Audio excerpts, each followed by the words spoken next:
All right, so today we're diving into a topic that's pretty complex, and I'm really excited to explore it. We're going to be looking at divorce within African immigrant communities in Europe, specifically focusing on couples where the wife immigrated, to join her husband over there. And the main source material that we're going to be looking at today comes from a YouTube video by Emeka Ibekwe. Oh, yeah, I've seen that one. And it's fascinating because he has a lot of personal experience, but also just kind of observations and analysis that he makes from his own experience. Yeah, and it goes beyond anecdotes. He really dives into the societal dynamics at play, too, which I think is really valuable. Absolutely. Like, one of the first things he talked about is this anecdote about his own struggles finding a wife in Nigeria after he had been living in Europe for like 10 years. And he talks about this cultural disconnect that he felt. Like, he had to actually intentionally re-immerse himself in Nigerian culture to even begin to understand, like, expectations and communication styles and all that. It's wild, right? Like, imagine having to relearn how relationships work in your own culture. It's almost like, the environment you're in shapes you so much. Totally, yeah. Yeah. Like, it makes you question what we think of as universal in relationships, like communication styles, expectations around finances, even just how we display affection. It's all so culturally specific. Absolutely. And I think that potential for like misinterpretation, becomes even more crucial when you consider what Ibekwe observes about like financial deception. He argues that some men will like present a much rosier picture of their finances to attract wives. And then when those wives actually arrive in Europe, they're hit with this reality that doesn't quite match up. And he gives this one example that I thought was so striking. Oh, which one? He talks about men sharing rooms to save money, but then they'll rent an apartment just for those visits back home. So just for appearances, yeah. Exactly, to create this facade. It's kind of sad in a way. It is sad because, I guess you could say it's driven by desperation, but it speaks to this deeper issue of like the pressure that men feel to embody this certain level of financial stability in order to even be considered marriageable. Right. And the thing is, that facade can't last forever. And then you're left with this initial deception that erodes trust. And rebuilding that's much harder than just like sorting out finances. Absolutely. And the stakes are so much higher in these intercultural marriages because oftentimes the wife has left behind her entire support system. Her family, her friends. Yeah. So that sense of betrayal is it's magnified, It cuts deeper, for sure. And then things get even more interesting when Ibekwe connects this to the shift in gender roles and expectations that he sees happening in European society. He argues that, with increased financial independence for women and like legal protections, they become less reliant on their husbands. He specifically points to the UK, where you have laws like the Matrimonial Causes Act of 1973 that gave women more grounds for divorce and like a greater share of assets if they do get divorced. So could that be a factor in why we're seeing these divorces? I think it's definitely something to consider. On one hand, it's amazing that women have more autonomy and legal recourse, but you also have to think about the potential friction that arises. When those freedoms clash with more traditional expectations within the marriage, it challenges the power dynamic, Yeah. And it could lead to men feeling insecure or threatened. That's a really, really great point. So it's not just about like individual rights. It's about how those individual rights then impact the dynamics of the relationship itself.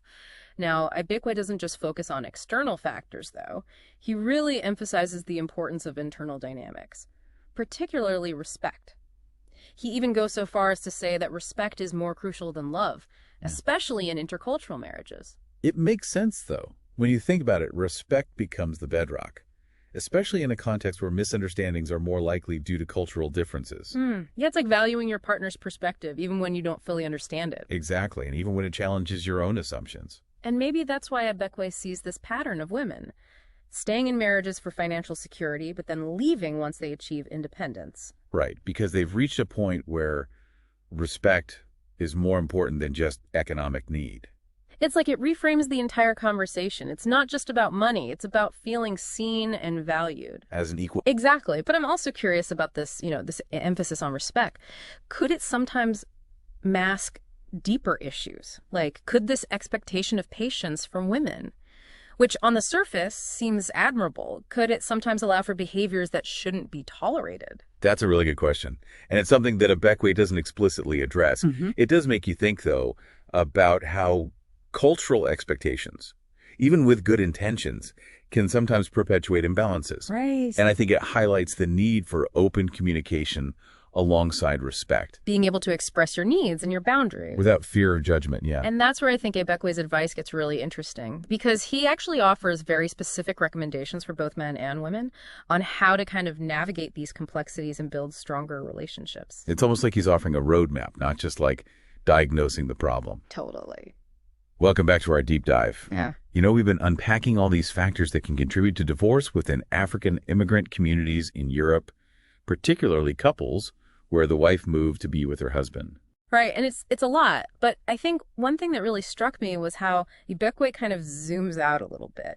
And he starts talking about the broader societal context and how that plays a role in, these relationship challenges. Yeah, it's not just about individual personalities or choices, right? There's like a whole system at play. Exactly. So what specifically does he point to? Like, what are some of these societal factors? Well, one of the first things he talks about is the environment in Europe. He specifically mentions the UK. And he argues that the legal system there, for example, can be more favorable to women. Oh, interesting. Which, on the one hand is obviously a good thing. It's positive for women's rights. But it can create some unease for men who might be accustomed to a different social structure. Right, like the rules of the game have changed. Exactly. And now they're trying to figure out how to play by these new rules. And he specifically mentioned the Matrimonial Causes Act of 1973 in the UK. Yeah, that's a big one. That act really broadened the grounds for divorce, and it aimed for a more equitable division of assets, which often favored women. So is he saying that that law is like a bad thing? No, not at all. It was a landmark step towards gender equality. But I think what he's suggesting is that it could contribute to a sense of insecurity for some men. Who may have different expectations based on their cultural background. Yeah, that makes sense. Like, it's not about the law itself. It's about how that law interacts with pre-existing cultural norms. And it creates this, friction. Exactly. So are there other aspects of European society that he highlights as kind of contributing to this dynamic? He talks about this contrast between what he sees as a more individualistic European society versus the more communal values that are often found in African cultures. Oh, that's interesting. Yeah, like individualism really emphasizes personal goals and independence, whereas collectivism prioritizes the needs of the group or the family unit. So it's like these couples are navigating two different sets of social scripts almost. Right, and those scripts have real-world implications. Oh, absolutely. Like, think about it. Financial responsibilities, decision-making processes, even just how you express affection or handle conflict, all of those things are influenced by whether you prioritize individual autonomy or the collective good. And when those underlying values clash within a marriage. Oh, it can create a lot of tension. Yeah. So it's not just about adjusting to a new country. It's about adjusting to this whole new way of viewing the world. Absolutely. And then on top of that, you've got these economic pressures that can't be ignored. Oh, yeah. He talks a lot about the financial strain that many immigrant families face.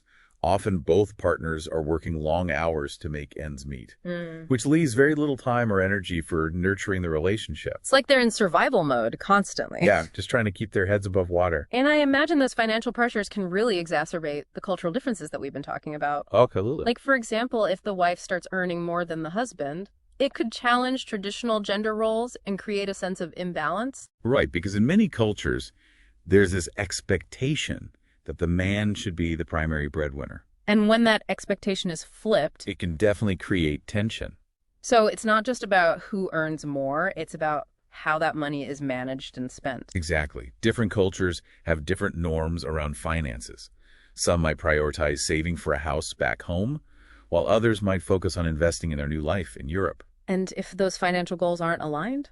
It can lead to a lot of conflict. It's like they're speaking two different financial languages. Exactly. And then there's this concept that Ibekwe brings up called false premise. Oh, yeah. I remember him talking about that. But I'm still not entirely clear on what he means by it. He's talking about how some men will present this idealized image of themselves and their lives in Europe in order to attract wives. He even uses the phrase chasing shadows to describe it. So it's not just about financial deception. It's about projecting a certain lifestyle or social standing that doesn't necessarily reflect reality. Exactly. It's like creating a persona to attract a partner. And it goes back to that pressure that we talked about earlier. Right, the pressure to appear successful and financially stable. To be seen as a desirable marriage partner. It's almost like a performance. And as we discussed earlier, maintaining that performance long term is nearly impossible. And when that performance ends, the real relationship begins. But it's starting from a place of disillusionment. Which makes building trust and intimacy that much harder. So the consequences of this false premise are pretty significant. Oh, they are. It's not just about disappointment. It's about feeling misled and betrayed. Which can be incredibly damaging to the foundation of the relationship. Absolutely. So we've got these societal pressures, cultural differences, economic stresses. It's a lot for any couple to navigate. It is. Let alone one that's also dealing with the challenges of immigration and adapting to a new culture. Right. I'm starting to see why Ibekwe focuses so much on the importance of respect and communication. Absolutely, and I think it's important to acknowledge that these challenges aren't unique to African immigrant communities. Couples from all backgrounds face difficulties. But the added layer of cultural adaptation and immigration-related stress can definitely intensify those issues. It's like they're facing a double hurdle. Right. And it requires a special kind of resilience and commitment to make it work. And that brings us to the question, what can these couples do? Is there a path forward? A way to build strong and lasting relationships amidst all these complexities? Okay, so we've talked about all these challenges, but Ibekwe doesn't just leave us hanging, right? He actually offers some pretty concrete advice for couples who are, trying to navigate these complexities. Yeah, he doesn't just diagnose the problem. He actually offers solutions. Exactly. So where does he even begin? Like, what's his starting point? Well, for men, he starts with this really powerful message.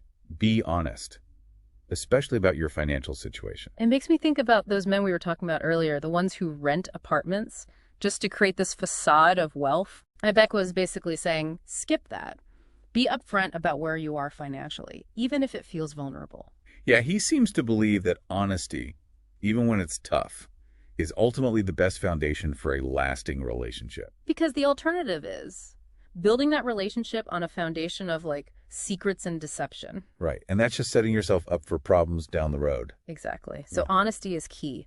What else does he emphasize for men? He talks a lot about the importance of understanding and respecting cultural differences. And it's not just about acknowledging that those differences exist. Right. It's about actively trying to bridge the gap. Okay, so how does he suggest they do that? He encourages men to be proactive, talk to older family members, read books, watch movies, really immerse themselves in their wife cultures. It's about showing a genuine interest in where she's coming from. Exactly. Not just expecting her to adapt to his world. It's about meeting her halfway. Yeah, and creating that connection. So honesty, cultural sensitivity, anything else for the guys. His final piece of advice for men is maybe the simplest, but it's also the most profound.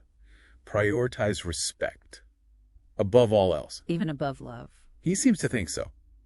He argues that even if that initial spark of love fades, respect can endure. And it becomes the bedrock of the relationship. Right, especially in intercultural marriages, where you're more likely to encounter misunderstandings.